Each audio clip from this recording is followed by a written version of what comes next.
अयोध्या में कल राम मंदिर में भगवान श्री राम की होने वाली प्राण प्रतिष्ठा को लेकर देश व प्रदेश के लोगों में भारी उत्साह। मंदिरों व घरों को भव्य ढंग से सजाया गया।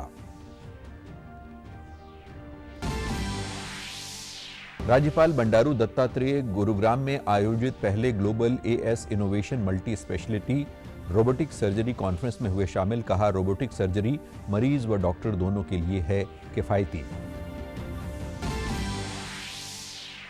बेटी बचाओ बेटी पढ़ाओ अभियान के 9 साल पूरे होने के उपलक्ष्य में देश भर में मनाया जा रहा है जागरूकता सप्ताह। फतेहाबाद में महिला एवं विकास विभाग लोगों को गांवों में जाकर कर रहा है जागरूक।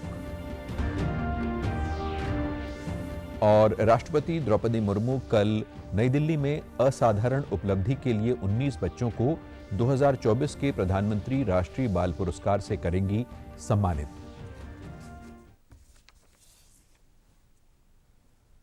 नमस्कार, मैं आशुतोष। अब समाचार विस्तार से। अयोध्या में रामलला विराजमान के प्राण प्रतिष्ठा समारोह को ऐतिहासिक बनाने के लिए तैयारियां अंतिम चरण में हैं।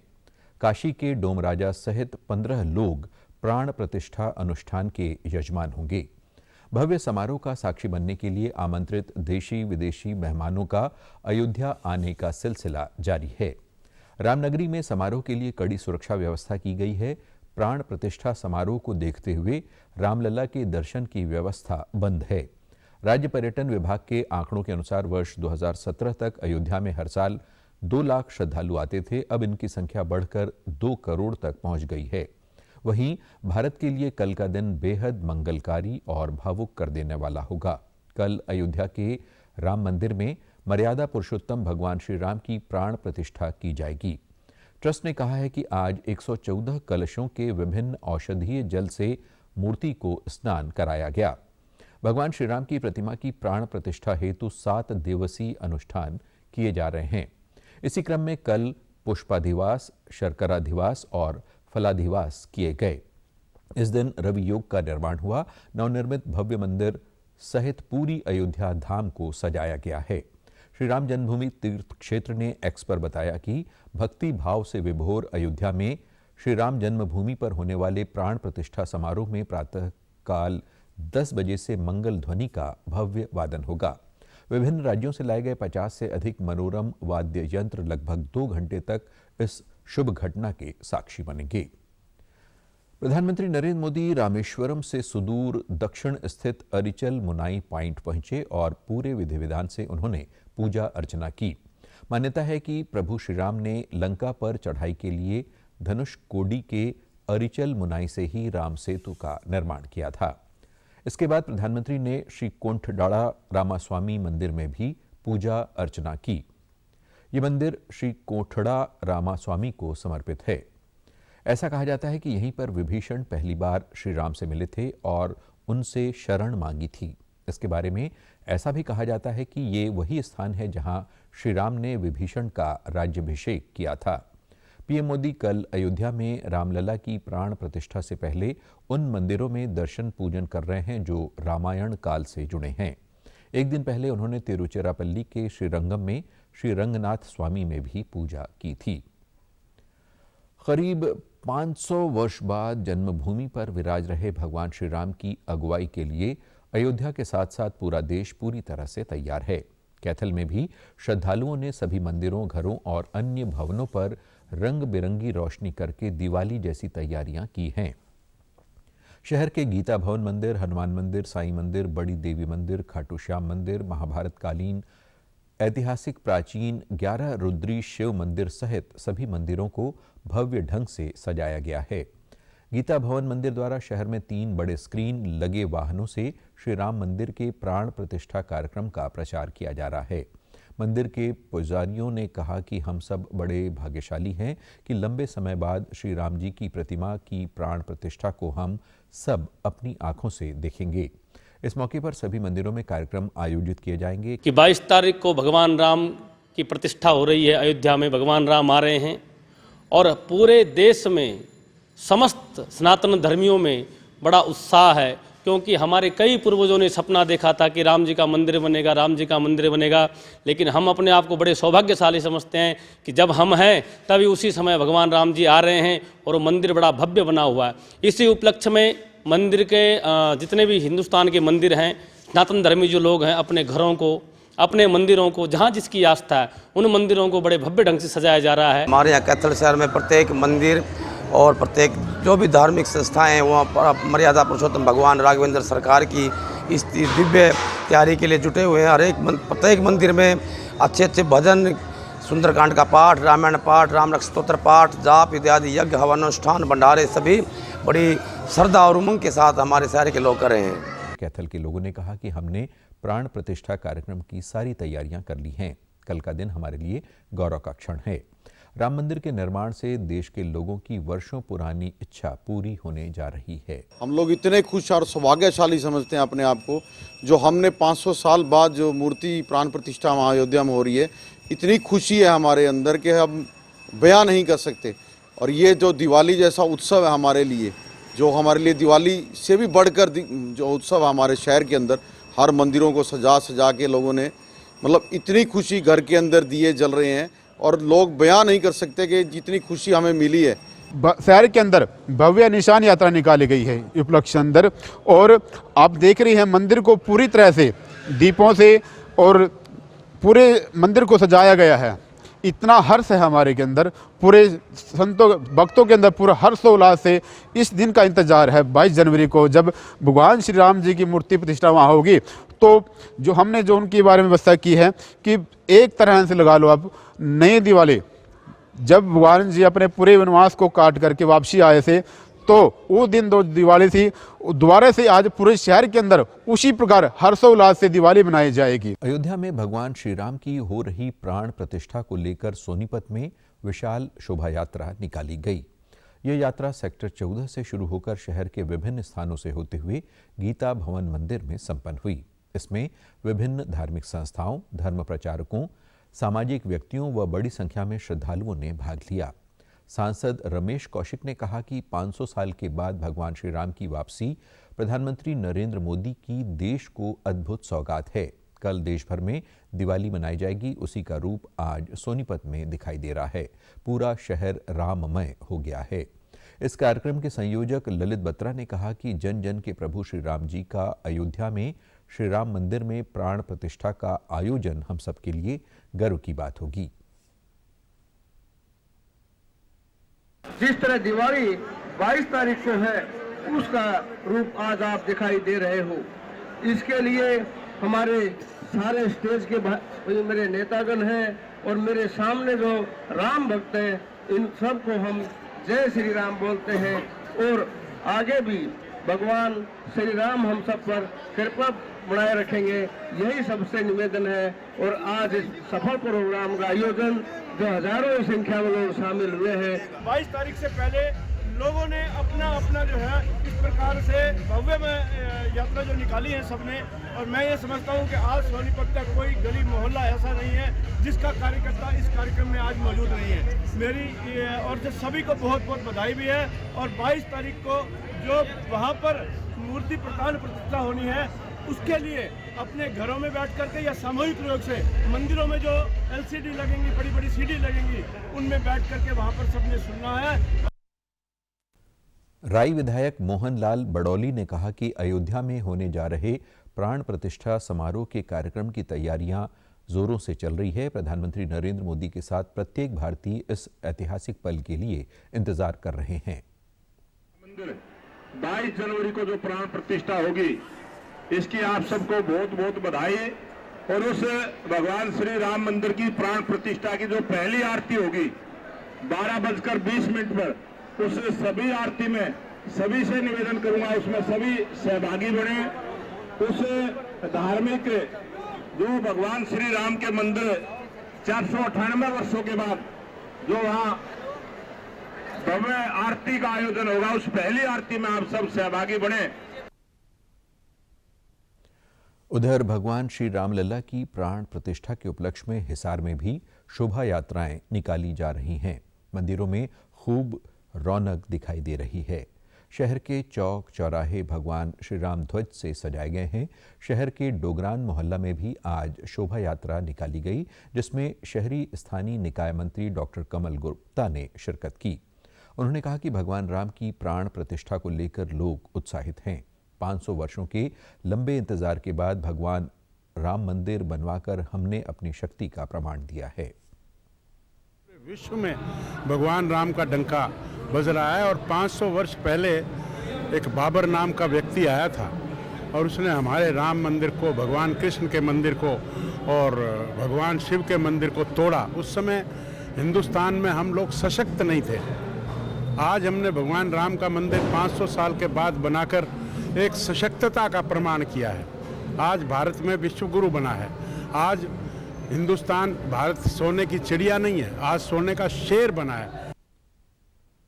हिसार के प्राचीन मंदिर देवी भवन के पुजारी सुरेश कुमार ने बताया कि यहाँ प्राचीन राम दरबार स्थित है। भगवान श्री राम की प्राण प्रतिष्ठा को लेकर राम दरबार को सजाया गया है व दिल्ली से फूल मालाएं भी मंगवाई गई हैं। उन्होंने कहा कि भगवान श्री राम की प्राण प्रतिष्ठा होना दिवाली से कम नहीं है। पूजा सामग्री विक्रेता पंकज ने बताया कि इन दिनों भगवान राम मंदिर, रामचिन्ह, चरण पादुकाएं व श्री राम ध्वज की मांग बहुत अधिक है। सबसे प्राचीन मंदिर है, यहाँ राम दरबार है वो भी सबसे प्राचीन है। रामलला की मूर्ति को देखते हुए यहाँ प्राण प्रतिष्ठा के उत्साह के लिए बहुत अच्छी तैयारियाँ की गई है। दरबार को सजाया गया है, दिल्ली से फूल मालाएं आदि मंगाई गई है, गुब्बारे वगैरह लगाए गए हैं और कीर्तन आदि का प्रोग्राम भी रखा गया है और भंडारे का प्रोग्राम भी रखा गया है। हमारी असली दीपावली तो यही है क्योंकि 500 साल के बाद हमें राम जी के दर्शन देखने को मिलेंगे। बार राम लगे मंदिर को देखते हुए लोगों में बहुत भारी उत्साह देखने को मिल रहा है और हमारी दुकान पे कई तरह की नई वैरायटी आई हुई है, जैसे कि आपके ये राम मंदिर हो गए, ये राम जी के चिन्ह हो गए और ये राम जी की चरण पादुकाएं होगी शीशम की लकड़ी में जैसे, और ये राम जी के लॉकेट हो गए और ये रामचरित मानस वगैरह, ये राम जी की मूर्तियाँ इस बार लोगों में बहुत उत्साह देखने को मिला। स्थानीय लोगों ने कहा कि वर्षों बाद इतना बड़ा दिन देखने को मिल रहा है, जिसको लेकर हर देशवासी खुश है। प्रधानमंत्री नरेंद्र मोदी ने बहुत बड़ी खुशी दी है। ये उत्सव दिवाली की तरह मनाया जा रहा है। बहुत सारे देश में बहुत बढ़िया खुशी है जी। इतना दिन, आज का दिन बहुत बढ़िया मोदी ने आजकल लाखों सदियों में ये दिन लाए हैं। इसकी भगवान बहुत लंबी उम्र करे और सबको देश में उन्नति और शांति मिले।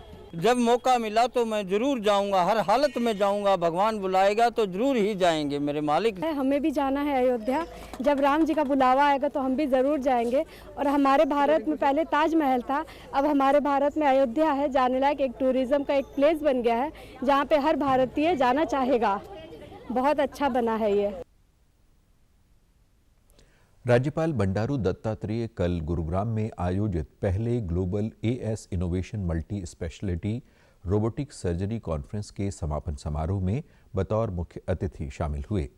राज्यपाल ने कार्यक्रम को संबोधित करते हुए कहा कि रोबोटिक सर्जरी चिकित्सा प्रौद्योगिकी के क्षेत्र में अत्याधुनिक प्रगति का प्रतिनिधित्व करती है। देश में स्वास्थ्य क्षेत्र में रोबोटिक सर्जरी की उन्नति से निश्चित रूप से गरीब तबके को बड़ा फायदा मिलेगा। रोबोटिक सर्जरी मरीज व डॉक्टर दोनों के लिए किफ़ायती है। हरियाणा में रोबोटिक क्षेत्र को प्रोत्साहित करने के लिए हर संभव मदद की जाएगी। राज्यपाल ने कहा कि प्रधानमंत्री नरेंद्र मोदी की दूरदृष्टिता के चलते आज भारत स्वास्थ्य के क्षेत्र में आत्मनिर्भर हो रहा है। स्वस्थ भारत की दिशा में मेक इन इंडिया कार्यक्रम ने न केवल भारत को एक वैश्विक विनिर्माण केंद्र में बदल दिया है, बल्कि ये पहल वास्तव में चिकित्सा उपकरण क्षेत्र के लिए गेम चेंजर रही है। स्वदेशी विनिर्माण और नवाचार को बढ़ावा देकर हमने न केवल आयात पर अपनी निर्भरता कम की है, बल्कि गुणवत्तापूर्ण स्वास्थ्य देखभाल को अधिक सुलभ और किफ़ायती भी बनाया है। उन्होंने स्वास्थ्य क्षेत्र में मुख्यमंत्री मनोहर लाल के नेतृत्व में परिवर्तनकारी यात्रा का उल्लेख करते हुए कहा कि हरियाणा प्रदेश में एक निश्चित आय सीमा से नीचे के परिवारों के लिए निःशुल्क ओपीडी उपचार और दवाएं प्रदान करने वाली चिरायु योजना जैसी पहल ने 10 लाख से अधिक रोगियों की सेवा की है। वहीं निरोगी हरियाणा योजना के तहत 5 लाख से अधिक परिवारों का निःशुल्क स्वास्थ्य परीक्षण किया गया है। वहीं मेदांता अस्पताल के प्रबंध निदेशक व चेयरमैन डॉक्टर नरेश त्रेहन ने आर्टिफिशियल इंटेलिजेंस के महत्व पर प्रकाश डाला। साथ ही उन्होंने हाल ही में अचानक हार्ट अटैक से हो रही मौतों पर लाइफस्टाइल बदलने सहित खान पान पर ध्यान देने की बात कही। Like the moon man just said, that we can reduce the latent time between command and execution to so much so that we may one day have mobile surgeons. So that's basically the whole potential of AI. So as bandwidth improves, as our ability to connect on 5G, 6G and all, things will get even more exciting. So I think the potential of having remote or telesurgery, as we call it, by a surgeon sitting here and operating several hundred miles away and give that expertise is a multiplier which will be ultimate beneficial to humanity and patients who may require it anywhere in the world. प्रधानमंत्री नरेंद्र मोदी द्वारा 22 जनवरी 2015 को पानीपत से शुरू किए गए बेटी बचाओ बेटी पढ़ाओ अभियान के 9 साल पूरा होने के उपलक्ष्य में केंद्र सरकार द्वारा देश भर में जागरूकता सप्ताह मनाया जा रहा है। इसी कड़ी में फतेहाबाद में महिला एवं बाल विकास विभाग गांव-गांव जाकर लोगों को जागरूक कर रहा है। विभाग की सुपरवाइजर सोनू रानी ने बताया कि लिंगानुपात में समानता लाने व भ्रूण हत्या रोकने के लिए ये शिविर गांवों में लगाए जा रहे हैं, जिसमें बढ़ चढ़कर महिलाएं भाग ले रही हैं। साथ ही उन्हें केंद्र व राज्य सरकार की योजनाओं की जानकारी भी दी जा रही है। इस जागरूकता अभियान का लोगों पर काफी असर दिखाई दे रहा है। जन्म दिया जाता है तो उसके ऊपर 5,000 रुपये दिए जाते हैं। अगर सेकंड बेटी होती है तो उसके 6,000 मिलते हैं और दोनों को मिलाकर 11,000 रुपया हो जाता है। ये कि सरकार बेटियों के लिए बहुत कुछ अच्छा से सोच रही है। महिलाओं ने बेटी बचाओ बेटी पढ़ाओ अभियान की सराहना करते हुए कहा कि इससे बेटियों की संख्या में बढ़ोतरी हो रही है और लोग बेटा बेटी को समान अवसर प्रदान कर रहे हैं।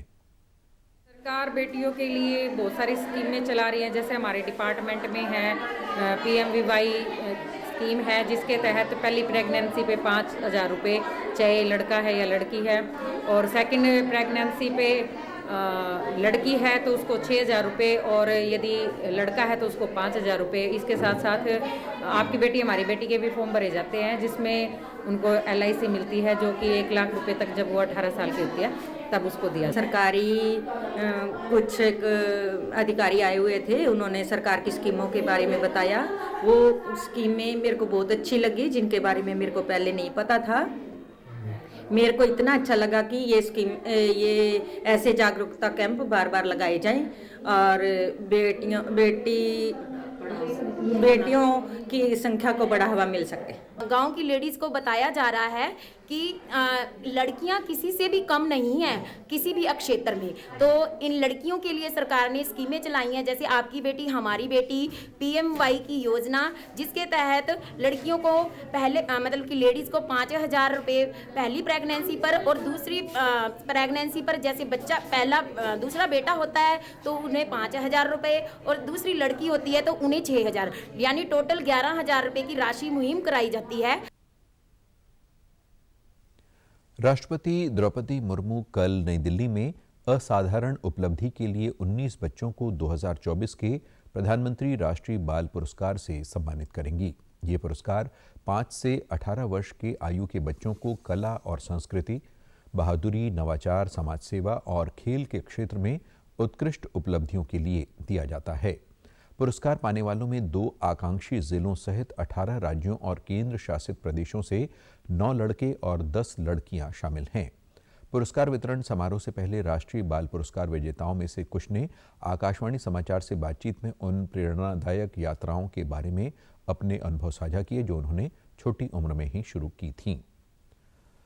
कुरुक्षेत्र के राष्ट्रीय प्रौद्योगिकी संस्थान ने एक ऐसी सार्थक पहल की है जो देश के अन्य शिक्षण संस्थानों के लिए उदाहरण बन गई है। NIT कुरुक्षेत्र में अनुपयोगी सामान से सैर के लिए एक शानदार ट्रैक तैयार किया गया है। साथ ही यहाँ एक कृत्रिम झील भी तैयार की गई है जो पर्यटकों के लिए आकर्षण का केंद्र बनी हुई है। NIT के बागवानी प्रभारी डॉक्टर अनिल दहिया ने बताया कि पर्यावरण की रक्षा करना इस वक्त हमारी महती ज़रूरत है। हमने संस्थान के अनुपयोगी सामान से परिसर की चार दीवारी के साथ एक ट्रैक तैयार किया है। इसी प्रकार कूड़ा निस्तारण के यहाँ अनेक प्रयोग किए गए हैं, जिनसे हम ये संदेश देना चाहते हैं कि अन्य संस्थान भी इस तरह की पहल करें और प्रदूषण को कम करने में अपना योगदान दें। स्वच्छ भारत मिशन और उन्नत भारत अभियान के तहत यहाँ लगाए गए 3 लाख पेड़ पौधों के बीच एक कृत्रिम झील भी तैयार की गई है। एनआईटी के निदेशक डॉक्टर रमन्ना रेड्डी ने कहा कि संस्थान में अच्छी शिक्षा के साथ साथ विद्यार्थी पर्यावरण के प्रति जागरूक बने, इसके लिए ऐसे सार्थक प्रयास बहुत जरूरी हैं। इसमें 2 गंदे तालाब पड़े थे, उनका रिनोवेशन किया, उनकी सफाई की, उनकी मरम्मत की। और जो भी वेस्ट मटेरियल था, संस्था में बहुत वेस्ट मटेरियल निकलता है, लैबों से भी निकलता है, कंक्रीट लैब से निकलता है, कंस्ट्रक्शन का निकलता है, उसका सदुपयोग करते हुए हमने यहाँ पर इसकी सजावट की और ये एक पिकनिक स्पॉट बनाया। साथ 2-3 किलोमीटर रास्ता भी बनाया कंक्रीट से। और ये एक संदेश है सभी शिक्षण संस्थान के लिए और दूसरे संस्थानों के लिए भी जो हिंदुस्तान में है, कि वो अपने जो वेस्ट की प्रॉब्लम है, सभी संस्थानों में बहुत वेस्ट निकलता है, ख़ास तौर से जो टेक्निकल हैं, उसका कैसे सदुपयोग करें, उसका कैसे मैनेज करें। हमने एक कोशिश की, एक प्रयास किया ताकि वो सब करके देखें। शुरू से ही एक अच्छा प्रयास किया गया है कि इसकी यहाँ की पर्यावरण को मद्देनज़र रखते हुए अराउंड 25% एरिया ही कंस्ट्रक्शन के लिए यूज़ करते हैं, बाकी 75% एरिया जो है उसको खुला छोड़ा गया है, या तो स्पोर्ट्स एक्टिविटीज़ हो या पेड़ पौधे लगाने का हो या इको पॉइंट है हमारे पास, उसके माध्यम से ही एक अच्छा पर्यावरण के साथ साथ अच्छी माहौल में पढ़ाई हो, ऐसा कल्पना शुरू से ही था। और आज के डेट में हमारा पूरा एनआईटीज़ में या पूरा आईआईटीज़ में देखें तो एक अच्छा सुंदर कैंपस कहलाता है। वहीं विद्यार्थियों ने कहा कि हमें पर्यावरण की रक्षा अवश्य करनी चाहिए। यहाँ पे हमारा एनवायरनमेंट काफ़ी अच्छा हो गया है, इससे वेस्ट मैनेजमेंट की यहाँ से पूरा इको ट्रैक बना है, जिससे हम कई बार घूमने आते हैं। जैसे स्टडीज़ में आपको पता ही है स्ट्रेसफुल माहौल रहता है, तो यहाँ घूम के एक स्ट्रेस लेवल काफ़ी हद तक कम हो जाता है। इवन नेचर के इतने पास आके मन को एक शांति मिलती है। लेकिन अब इतना अच्छा इको पॉइंट बनाया है यहाँ पे, और पिकनिक स्पॉट काफ़ी अच्छा है। बच्चे अगर यहाँ पे आए तो काफ़ी कुछ सीख सकते हैं। और यहाँ का जो पौधे है और या फिर ये फूल है, ये मतलब कि काफ़ी अच्छा इन्होंने मेंटेन किया हुआ है, और शायद आगे अगर इसको सपोर्ट किया जाए तो ये और भी ज़्यादा बेहतर किया जा सकता है। नीति आयोग के अनुसार पिछले 9 वर्ष में देश में लगभग 25 करोड़ लोग गरीबी से बाहर आए हैं। नीति आयोग ने 2005-06 से लेकर भारत में बहुआयामी गरीबी पर एक रिपोर्ट जारी की है। इसके अंतर्गत विभिन्न आयामों में गरीबी की दर कम होने के बारे में अध्ययन किया गया है। इस रिपोर्ट के अनुसार पिछले 9 वर्ष में गरीबी 29% से घटकर लगभग 11% रह गई है। उत्तर प्रदेश में गरीबी में सबसे अधिक गिरावट दर्ज की गई है। राज्य के लगभग 6 करोड़ लोग पिछले 9 वर्ष में गरीबी से बाहर आए हैं। इसके बाद बिहार, मध्य प्रदेश और राजस्थान का स्थान है। नीति आयोग ने कहा कि भारत में इस वर्ष जल्द ही गरीबी 10% से नीचे आ जाएगी। वर्ष 2005 के आसपास देश में 50% से अधिक लोग गरीबी की समस्या से जूझ रहे थे। नीति आयोग के मुख्य कार्यकारी अधिकारी BVR सुब्रमण्यम ने कहा कि लगभग 8 से 9 वर्षों में गरीबी की दर में इतनी कमी लाना एक उल्लेखनीय उपलब्धि है और इसका असर भारत के सतत विकास के लक्ष्यों में भी दिखेगा। प्रधानमंत्री नरेंद्र मोदी ने पिछले 9 वर्ष में देश के लगभग 25 करोड़ लोगों के गरीबी से बाहर आने की नीति आयोग की रिपोर्ट की सराहना की। एक सोशल मीडिया पोस्ट पर प्रधानमंत्री ने कहा कि ये रिपोर्ट काफ़ी उत्साहजनक है। ये समावेशी विकास को बल देने तथा अर्थव्यवस्था में परिवर्तनकारी बदलाव लाने की सरकार की प्रतिबद्धता को दर्शाती है। सरकार समृद्ध भविष्य के लिए समग्र विकास की दिशा में काम करना जारी रखेगी। हिसार में आज सुबह तेंदुआ दिखाई देने से लोगों में हड़कंप मच गया। शहर के ऋषिनगर में अल सुबह अखबार विक्रेता को तेंदुआ दिखाई दिया, जिसके बाद आसपास लगे सीसीटीवी कैमरों में तेंदुआ ऋषिनगर की गलियों में घूमता हुआ दिखाई दिया। डायल 112 पर जानकारी मिलने के बाद वन विभाग की टीम के साथ 50 से अधिक पुलिस अधिकारी व कर्मचारी मौके पर पहुंचे। करीब 7 घंटे की कड़ी मशक्कत के बाद वन विभाग की टीम ने ट्रैंकुलाइजर देकर तेंदुए को पकड़ लिया। वन विभाग की टीम के एक सदस्य को भी तेंदुए ने हमला कर घायल कर दिया। तेंदुए को पकड़ने के बाद शहर के लोगों ने राहत की सांस ली। वन विभाग टीम के सदस्य सूर्या ने बताया कि तेंदुए को हिसार स्थित डियर पार्क में ले जाया गया, जहां से इसे भिवानी के चिड़ियाघर भेजा जाएगा। उन्होंने बताया कि तेंदुए को 2 बार ट्रैंकुलाइज करना पड़ा। संभावना है कि महेंद्रगढ़, रेवाड़ी या यमुनानगर, पंचकुला की तरफ से तेंदुआ आया हो। उन्होंने बताया कि फतेहाबाद, सिरसा और हिसार वन विभाग की टीमों का इसमें सहयोग रहा।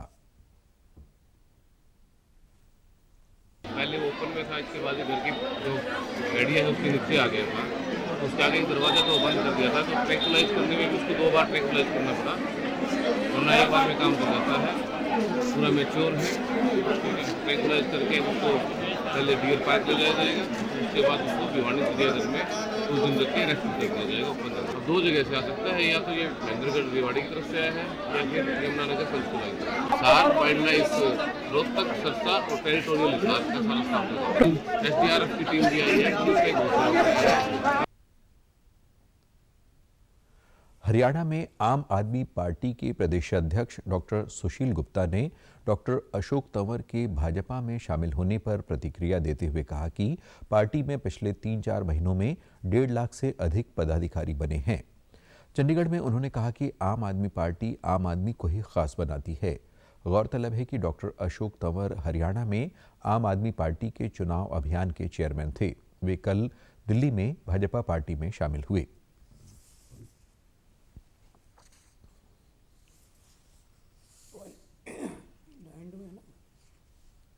पिछले 3-4 महीने में 1.5 लाख से ऊपर पदाधिकारी बने हैं। अगर 5-7 छोड़ भी गए तो क्या फर्क पड़ता है जी।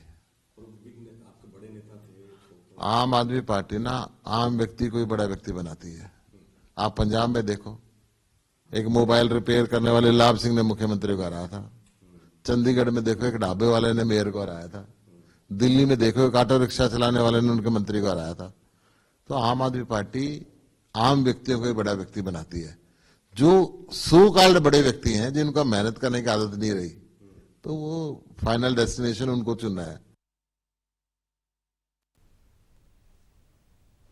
राम भक्त देश भर से साल 1992 के दिसंबर के महीने में अयोध्या पहुंचे थे। इसमें शामिल होने के लिए पंचकुला, चंडीगढ़ व मनी माजरा से जो कार सेवकों का जत्था निकला था, उसमें विधानसभा अध्यक्ष ज्ञानचंद गुप्ता, राजीव कुमार मनचंदा, सुभाष जिंदल, श्यामलाल बंसल, हरिराम, गुलशन टेंटवाले, संजीव मनी माजरा सहित सैकड़ों लोग अयोध्या गए थे। राम जन्मभूमि के आंदोलन को लेकर देश के राम भक्तों में एक अलग ही जोश था। चारों ओर बच्चा बच्चा राम का, जन्मभूमि के काम का और रामलला हम आएंगे, मंदिर वहीं बनाएंगे के नारों से गूंज रहा था। विधानसभा अध्यक्ष सहित अन्य लोगों ने अपनी उस अनुभव को साझा करते हुए कहा कि हमें खुशी है कि हम उस इतिहास के साक्षी रहे हैं। 6 दिसंबर 1992 का वो दिन, जिस दिन वो ढांचा ध्वस्त हुआ था, उस ढांचा ध्वस्त करने का जो अवसर था, उसके भी प्रत्यक्षदर्शी होने का मुझे अवसर मिला। जिस प्रकार से कार सेवकों ने सेवा करते हुए उन गुंबजों को नीचे गिराया और उसके पश्चात त्रिपाल के अंदर रामलला की मूर्ति की स्थापना की। आज लगभग 33 वर्षों के पश्चात भगवान श्री राम अपने भव्य मंदिर के अंदर विराजमान होने जा रहे हैं। ये देश के लिए एक बहुत बड़ा ऐतिहासिक दिन है। देशवासियों के लिए सबसे बड़ा खुशी का दिन है। हमारा सौभाग्य था कि हम उस अयोध्या रामलला मंदिर की कार सेवा में हमारा जाना हुआ। हम लोग अम्बाला कैंट से ट्रेन में गए थे और 1990 में हमारी उस समय का जो कार्य था, बहुत कठिन कार्य था। उस समय रास्ते में कई प्रकार की बाधाएं थी। उन बाधाओं को भगवान राम जी की कृपा से ऐसा कार्य रहा कि हम लोग अयोध्या कार सेवा में पहुंच पाए। वो संतों की प्रेरणा और संतों का आह्वान आज हमारा राष्ट्र परम वैभव पे जाए, इसलिए राम मंदिर का कार्य जो प्राण प्रतिष्ठा कार्यक्रम 22 तारीख का हो रहा है, इसकी कोई खुशी का ठिकाना नहीं है। 1984 में जब राम जन्मभूमि आंदोलन शुरू हुआ तो धीरे धीरे ये पूरे देश में आंदोलन की ज्वाला चली गई। 1990 में कार सेवक गए और वहाँ पे सबको हमको पता है कि वहाँ पर बहुत सारे हमारे कार्यकर्ता कार सेवक शहीद हुए। दुर्भाग्य से सरकार ने ऐसा निर्णय लिया कि कार सेवकों के ऊपर गोली चलाई गई। फिर 1992 में एक अत्यंत विशाल कार सेवकों का समूह वहाँ पर गया और एक सप्ताह पहले हम वहाँ चले गए थे। 1992 में मेरा जाना हुआ अयोध्या में, 30 नवंबर को हम वहाँ गए थे और वहाँ पर टेंटों के अंदर रहे और ये गुलामी का अंश जो हमने गिराया तो इसका हमें बहुत ही ज़्यादा हर्ष है। इसमें किसी के विरोध में नहीं था इसको गिराना और ना ही कोई इसकी योजना थी। ये अचानक हुआ, परंतु गिराने पर इतना हर्ष हुआ कि गुलामी का अंश मिट गया। समाचारों में आज इतना ही। नमस्कार।